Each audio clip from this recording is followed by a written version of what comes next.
పుష్ప పుష్ప 2 మూవీలో అల్లు అర్జున్కి 300 కోట్లు రెమ్యునేషన్ ఎలా సాధ్యమైందండి అది? అంటే రెమ్యునేషన్ అనేది హీరోకున్న ఇమేజ్ని బట్టి లేకపోతే సినిమా హిట్ అవుతుందో దాన్ని బట్టి ఎప్పుడు రెమ్యునేషన్ ఉండదు. హీరోకున్న మార్కెట్ని బట్టి రెమ్యునేషన్ ఇస్తారు. సో చాలా మూవీస్కి అలా చేశారు. బాహుబలి 1కి ఒక రెమ్యునేషన్ ఇచ్చారు, బాహుబలి 1 హిట్ అయిన తర్వాత బాహుబలి 2కి ఒక రెమ్యునేషన్ ఇచ్చారు. మార్కెటింగ్ ఏదైతే ఉందో అది మార్కెటింగ్ పుష్ప 2కి అల్లు అర్జున్కి ఇద్దరికి కలిపి మ్యాచ్ అయింది. ఇద్దరు ఇతను అల్లు అర్జున్ గారి ఇమేజ్ పుష్ప 2 మూవీ ప్లస్ ఇతను మార్కెటింగ్ చేసిన విధానం ఈ రెండు మ్యాచ్ అయినాయి కాబట్టి అతనికి ఎక్కువ రెమ్యునేషన్ రావడం జరిగింది. కాబట్టి ఒక వ్యక్తి హీరోకున్న ఇమేజ్ని బట్టో లేకపోతే సినిమా హిట్ని బట్టో రెమ్యునేషన్ రాదు. సాధ్యమైందంటే మార్కెటింగ్ బలంగా చేశారు కాబట్టి. జనరల్గా మూవీస్ అన్నీ శుక్రవారం రిలీజ్ అవుతాయి కదా, ఇది గురువారం రిలీజ్ చేస్తున్నారు. ఏంటి సెంటిమెంట్గా ఏమైనా చేస్తున్నారు అనుకోవాలా, లేకపోతే ఏదైనా అందులో లాజిక్ ఏమైనా ఉందని అనుకోవాలంటే? అంటే లాజిక్ ఏం కాదు. ఇప్పుడు ఏపీ స్టేట్లో కొంచెం కాంట్రవర్సీ అవుతుంది. పవన్ కళ్యాణ్ ఫ్యాన్స్ కూడా కొంత చాలా యాంటీగా ఉన్నారు. కాబట్టి ఇది ఏదైతే భారీ బడ్జెట్ మీద రిలీజ్ అయ్యే ఏ మూవీస్ అయినా సరే మాత్రం ఖచ్చితంగా వాళ్ళు ఓపెనింగ్స్ మీద ఎక్కువ డిపెండ్స్ అయి ఉంటారు. సో మనకి ఓపెనింగ్స్ ఎప్పుడు Friday, Saturday, Sunday, so 3 days. So 1 week లోపు వీళ్ళు 10 days లోపు టార్గెట్ చేస్తున్నారు. సో మనకి గురువారం ఎప్పుడైనా రిలీజ్ చేస్తే ఒకవేళ ఏదైనా ఇబ్బంది కలిగి ఏదైనా గొడవలు జరిగి ఏదైనా అయితే మాత్రం దాన్ని గురువారం సరిదిద్దుకొని ఫ్రైడే, సాటర్డే, సండే 3 రోజులు కూడా మార్కెటింగ్ పరంగా ఏ రకంగా డ్యామేజ్ కాకుండా సో గురువారం రిలీజ్ చేస్తారు, లేకపోతే ఫ్రైడే రిలీజ్ చేస్తారు. సో మన ఓపెనింగ్స్ డ్యామేజ్ కాకూడదు కాబట్టి ఏమైనా డ్యామేజ్ అయ్యే అవకాశం ఉంటుందో చెప్పలేము కదా. కాబట్టి గురువారం రిలీజ్ చేస్తే ఏదైనా డ్యామేజ్ ఉంటే కవర్ చేసుకునే అవకాశం ఉంటుంది. సో అందుకోసం రిలీజ్ చేస్తారు. పుష్ప సినిమాకి అంబటి రాంబాబు గారు సపోర్ట్ చేశారు. అంటే ఎవడో ఆపలేడని చెప్పేసి ఆయన డైలాగ్ కూడా కొట్టారు. ఈ వైసీపీ వాళ్ళు ఈ పుష్పకు సపోర్ట్ చేయడం వల్ల ఈ కూటమి వాళ్ళు ఆపేసే అవకాశం ఏమైనా ఉందనుకుంటున్నారా? అంటే ఆపుతారని నేను అనుకోవట్లేదు. కానీ ఎవరు ఆపలేరు అని అనడానికి కారణం ఏంటంటే ఎవరైతే పవన్ కళ్యాణ్ ఫ్యాన్స్ కొంత కాంట్రవర్సీ చేయడం లేకపోతే ఇచ్చేయడం జరుగుతుంది. ఆల్రెడీ పార్టీ వేజ్గా డివైడ్ అయ్యి ఫ్యాన్స్ కూడా అల్లు అర్జున్ గారి ఫ్యాన్స్, పవన్ కళ్యాణ్ ఫ్యాన్స్ డివైడ్గా ఉన్నారు. కాబట్టి అంబటి రాంబాబు గారు మీరు ఏమైనా సపోర్ట్ చేయకపోతే మేము సపోర్ట్ చేస్తాము, మేము ఉన్నాము అనే విషయాన్ని అల్లు అర్జున్ గారికి కానీ అల్లు అర్జున్ గారి ఫ్యాన్స్కి కానీ అంబటి రాంబాబు గారు చెప్పడం జరిగింది. అంటే ఈ అన్ని పార్టీల వాళ్ళు అల్లు అర్జున్ సపోర్ట్ చేస్తున్నారనుకోవాలా, లేకపోతే అంబటి రాంబాబు గారు వైసీపీ నుంచి కాబట్టి ఆయన సపోర్ట్ చేయడం వల్ల ఆయనకి నష్టం, అల్లు అర్జున్ నష్టం జరిగే అవకాశం ఏమైనా ఉందంటారా? అంటే అంబటి రాంబాబు గారు చేసిన వ్యాఖ్యలు అల్లు అర్జున్ గారికి కొంత లాభం ఉంటుంది, కొంత నష్టం ఉంటుంది. ఫ్యాన్స్ ఏదైతే ఊహాగానాలు ఉన్నాయో ఈ పార్టీకి సపోర్ట్ చేస్తారని ఊహాగానాలు ఏమున్నాయో వాటిని అల్లు అర్జున్ గారు చేసిన స్టేట్మెంట్ వల్ల, ఎవరైతే అంబటి రాంబాబు గారు ఇచ్చిన స్టేట్మెంట్ వల్ల అవును నిజమే అన్న ఫీలింగ్ కలిగేలాగా ఉంది. ఒకవేళ అది నిజమని ఒకవేళ మన పవన్ కళ్యాణ్ ఫ్యాన్స్ ఫీల్ అయితే మాత్రం ఖచ్చితంగా అది ఇంకా బలంగా యాంటీ అయ్యే అవకాశం ఉంది. అయితే అల్లు అర్జున్ గారి ఫ్యాన్స్ కూడా కొంత అడ్వర్టైజ్మెంట్ ఉంది. ఎందుకంటే ఫైనాన్షియల్ పరంగా కొన్ని థియేటర్లు ఆడకపోయినా సరే ఈ అంబటి రాంబాబు గారు అయితే వైసీపీ పార్టీ సంబంధించిన కొంతమంది క్యాడర్ చూసే అవకాశం ఉంటుంది. ఎందుకంటే అంబటి రాంబాబు గారు మాజీ మంత్రిగా పనిచేశారు, వైసీపీలో చాలా కీలక నేత. కాబట్టి నేను ఎదురు చూస్తున్నాను అంటే వైసీపీ వాళ్ళందరూ ఎదురు చూస్తున్నారు అన్నట్టుగా ఆయన మాట్లాడారు. సో జర్నలిస్ట్ కూడా ఆ క్వశ్చన్ అడిగారు. సో ఒకవేళ ఎవరైనా ఇబ్బంది పెట్టినా సరే మేము ఉన్నాము అనేది విషయం చెప్పారు అన్నమాట.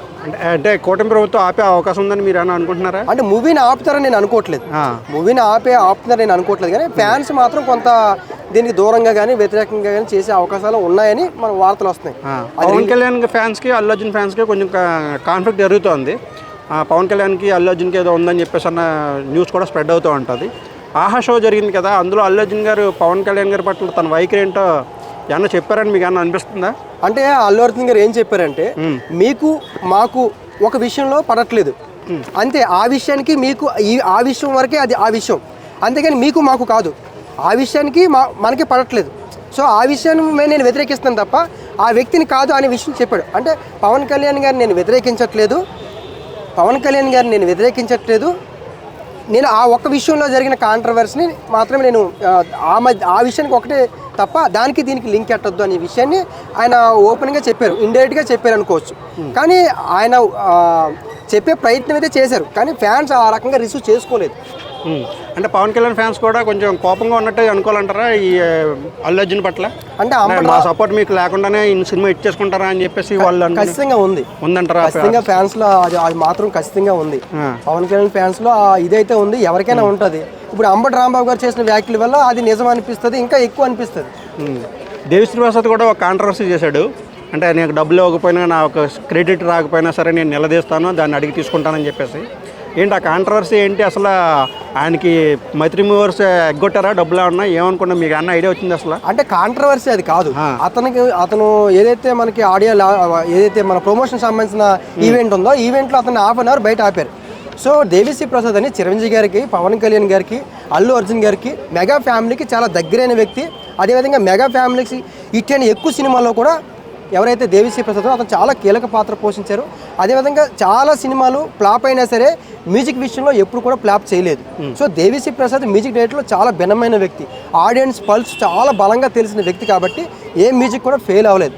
కాబట్టి అతనికి ఈ మూవీలో పుష్ప 2 మూవీలో 2-3 ఆ మ్యూజిక్ డైరెక్టర్లు పెట్టడం వల్ల అతన్ని ఆడియో లాంచ్ ఏదైతే మనకి ప్రమోషన్ సంబంధించిన ఈవెంట్ ఉందో అక్కడ కొంచెం ఆపడం వల్ల నాకు రావాల్సిన క్రెడిట్ నాకు రావాలి కదా అని ఆయన ఓపెన్ అయ్యారు. అదేవిధంగా ఏవైతే నాకు రావాల్సిన మూవీకి సంబంధించిన అమౌంట్ ఏదైతే పేమెంట్ ఉందో అది తీసుకుంటాను, క్రెడిట్ తీసుకుంటానని చెప్పాడు.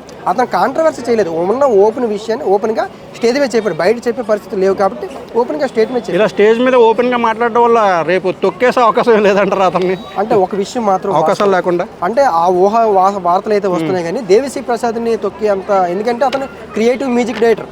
So very creative. ఎందుకంటే చాలా మూవీస్ వర్షం నుంచి బన్నీ గారికి ఇచ్చిన, అల్లు అర్జున్ గారికి ఇచ్చిన ఆర్య 2, శంకర్ దాదా, MBBS, జల్సా పెద్ద పెద్ద హిట్స్ ఇచ్చారు. చాలా very creative music director. So అలాగా మనం ఏదో క్వశ్చన్ చేశారనో లేదా తన ఆవేదన చెప్పారనో తొక్కేసుకుంటూ పోతే ప్రతి ఒక్కరిని తొక్కేయాల్సి వస్తుంది.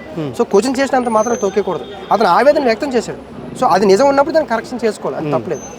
ఇంకోటి పుష్ప 2 మూవీ పవన్ కళ్యాణ్ ఫ్యాన్స్ చూసే అవకాశం ఉందంటారా? సినిమా హిట్ అవుతుందని చూస్తారా, లేకపోతే పవన్ కళ్యాణ్ ఫ్యాన్స్ కోపంతో హిట్ అయినా సరే చూడడం మానేస్తారని మీరు అనుకుంటున్నారా? అంటే ఇప్పుడు అదొక చిన్న క్లారిఫై ఉంది. అందరూ అడుగుతున్న క్వశ్చన్ ఏంటంటే పవన్ కళ్యాణ్ ఫ్యాన్స్ చూస్తారా చూడరా? ఇప్పుడు నాకు అందరికి చాలా మందికి చికెన్ అంటే చాలా ఇష్టం. చికెన్ అందరు నాన్ వెజ్ అందరు తింటారు, కానీ కార్తీక మాసంలో చికెన్ తినరు. సో పవన్ కళ్యాణ్ ఫ్యాన్స్ ఈ సినిమా హిట్ అయినా సరే ఇది కార్తీక మాసం అనుకొని కూడా ఆగిపోయి ఉండొచ్చు. చికెన్ ఇష్టమే కానీ చాలా మంది కార్తీక మాసంలో తినరు. చాలా మందికి, ఎక్కువ మందికి నాన్ వెజ్ ఇష్టం కానీ కార్తీక మాసంలో తినరు.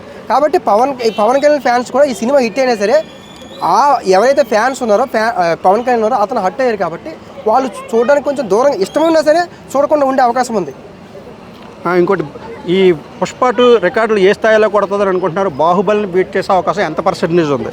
అంటే బాహుబలిని బీట్ చేయడం అంటే బాహుబలి 2 1850 కోట్ల వరకు రీచ్ అయింది బాహుబలి 2. కాబట్టి 1850 కోట్లు అంటే దానికి పైగా రీచ్ అవ్వాలి. రీచ్ అవ్వాలంటే సుమారుగా 2000 కోట్ల వరకు టార్గెట్ చేయాలి. 2000 కోట్లు మార్కెటింగ్ చేస్తే కానీ బాహుబలి 2 1850 కోట్లు రీచ్ అయింది. సో 2000 కోట్లు దంగల్ మూవీ అమెరికాది 2000 కోట్లు. సో ఇండియాలో హైయెస్ట్ కలెక్షన్ చేసిన మూవీ. సో 2000 కోట్లు రీచ్ అయితేనే 1850 కోట్లు దాటితే బాహుబలి రీచ్ అయినట్టు. 2000 కోట్లు దాటితే ఇండియాలో నెంబర్ 1 కలెక్షన్ చేసిన మూవీ పుష్ప 2 అవుతుంది. కాబట్టి బాహుబలి 2ని బాహుబలి కలెక్షన్ చేస్తుందని నేను భావిస్తున్నాను. టఫే కానీ చేసే అవకాశం ఉంది. ఎందుకంటే మార్కెటింగ్ అనేది చాలా బలంగా చేశారు. మన బీహార్లో జరిగిన ప్రోగ్రాం కావచ్చు, చాలా ఈవెంట్లు బీహార్లో కూడా అందరూ అడుగుతున్నారు. బీహార్లో అంత పబ్లిక్ ఏంటంటే పుష్ప సంబంధించిన గెటప్ కావచ్చు, లేకపోతే స్టోరీ కావచ్చు, బీహార్కి ఆ కల్చర్కి కొంత అటాచ్మెంట్గా ఉంది. సో కాస్ట్యూమ్ డిజైనింగ్ కావచ్చు, పుష్ప యాటిట్యూడ్ కావచ్చు, ఇవన్నీ. అదేవిధంగా పుష్ప 1 కూడా బీహార్లో కరోనా టైంలో కూడా ఎక్కువ ఆడింది. సో దాన్ని బేస్ చేసుకుని అక్కడ ఈవెంట్ పెట్టడం జరిగింది. అక్కడ కూడా మన బీహార్లో కూడా ఎక్కువ కలెక్షన్ వచ్చే అవకాశం ఉంది. కాబట్టి ఇక్కడ ఒకవేళ మైనస్ అయినా సరే మాత్రం నేషనల్ వైజ్గా బయట ఆల్రెడీ పుష్ప 1తో బాగానే రీచ్ అయిపోయారు అక్కడ. దాంతో అంతా పరిచయం అయిపోయింది నేషనల్ వైడ్. సో ఈ పుష్ప రీచ్ అయ్యే ఛాన్స్ ఎంత పర్సెంటేజ్ ఉందంటే అని చెప్తారు మీరు? అంటే 60-70% పుష్ప మార్కెటింగ్ రీచ్ అవుతుంది, పబ్లిక్ కూడా రీచ్ అవుతుంది. కానీ పవన్ కళ్యాణ్ ఫ్యాన్స్ మాత్రం వాళ్ళకున్న ఫీలింగ్స్ మాత్రం, ఎందుకంటే గతంలో ఉన్న పవన్ కళ్యాణ్ ఫ్యాన్స్ వేరు. చాలా ఎలక్షన్స్ వచ్చిన తర్వాత చాలా మెచ్యూరిటీతో ఉన్నారు. ప్రతి విషయాన్ని ఎవరో చెప్తూ నమ్మేసి అంత స్టేజ్లో అయితే పవన్ కళ్యాణ్ ఫ్యాన్స్ ఇప్పుడున్న పొజిషన్లో అయితే లేరు. చాలా మెచ్యూరిటీతో ఉన్నారు. కాబట్టి పవన్ కళ్యాణ్ ఫ్యాన్స్ ఖచ్చితంగా ఈ మూవీని కొద్ది దూరంగా ఉండొచ్చు. పుష్ప 2 ఈ సినిమాలో పుష్ప 3 కూడా ఉండే ఛాన్స్ ఎంతవరకు ఉందని మీరు అనుకుంటున్నారు? నేను సెన్సార్ ఇచ్చారు. సెన్సార్లో 3 గంటల 20 నిమిషాలు. సో మనం 2 గంటల 30 నిమిషాల వరకే మనం ఎక్కువ ఈ లాక్డౌన్ తర్వాత చూసిన మూవీస్ 2.5 గంటలే చూస్తున్నారు. 3 గంటల 20 నిమిషాలు అంటే చాలా ఎక్కువ. సో స్టోరీని చేసేటప్పుడు పావు గంట ముందు, పావు గంట ఎండింగ్. స్టార్టింగ్ పావు గంట చాలా ఇంపార్టెంట్, ఎండింగ్ పావు గంట చాలా ఇంపార్టెంట్. ఈ రెండు ఏమాత్రం డ్యామేజ్ ఏమాత్రం తేడా కొట్టినా మొత్తం సినిమా మొత్తం పోయే అవకాశం ఉంది. కాబట్టి స్టోరీని ఎండప్ చేసి ఆడియన్స్ని కన్విన్స్ చేయకుండా ఆడియన్స్కి ఇవ్వాల్సిన క్లారిటీ ఇచ్చేటప్పుడు స్టోరీ పెరగచ్చు, తగ్గచ్చు. సో స్టోరీ పెరిగింది అంటే మ్యాక్సిమం స్టోరీని అందులో చూపిస్తారు. కాబట్టి నాకున్న అంచనా ప్రకారం పుష్ప 3 ఉండకపోవచ్చు. ఒకవేళ ఉన్నా ఇప్పుడు ఈ ఒక 1 year 2 yearsలో ఉండకపోవచ్చు, ఇంకా చాలా టైం పడే అవకాశం ఉంటుంది. కాబట్టి ఈ మధ్యలో ఉండకపోవచ్చు. ఏదైతే ఆడియన్స్కున్న అనుమానం ఉందో మొత్తం స్టోరీని మొత్తం అందులో పెట్టే అవకాశం ఉంది. 3 గంటల 20 నిమిషాలు అంటే అది చిన్న విషయం కాదు. అంటే ఈ సోర్స్కి ఇన్పుట్ అయ్యి ఎలా తీసుకున్నారు మీరు? రీసెర్చ్కి ఏమన్నా పుష్ప రీసెర్చ్ అని పెట్టుకోవచ్చా మేము టైటిల్లోనే? అంటే నేను పొలిటికల్ అనలిస్ట్ కాబట్టి చాలా విషయాన్ని నేను గ్యాదర్ చేశాను. ఏ అంశాలు ఎలాగ ఇన్ఫ్లుయెన్స్ చేస్తున్నాయి, మన ఊహలు వేరు, అంటే రియాలిటీ వేరు, ఇలా ఊహిస్తాము అది వేరు. సో నేను మహారాష్ట్ర ఎలక్షన్ చేశాను, తెలంగాణ ఎలక్షన్ చేశాను, మొన్న ఏపీ ఎలక్షన్ చేశాను. ఏ అంశాలు ఇన్ఫ్లుయెన్స్ చేస్తాయి ఈ మూవీ హిట్ అవ్వడానికి, ఒక మూవీ ఫ్లాప్ అవ్వడానికి, ఒక వ్యక్తి చెప్పిన స్పీచ్ దాన్ని చూపించే ఇంపాక్ట్ ఎలా ఉంటుందని నేను పొలిటికల్ అనలిస్ట్ కాబట్టి నేను మీకు అది ఎక్స్ప్లెయిన్ చేయొచ్చు.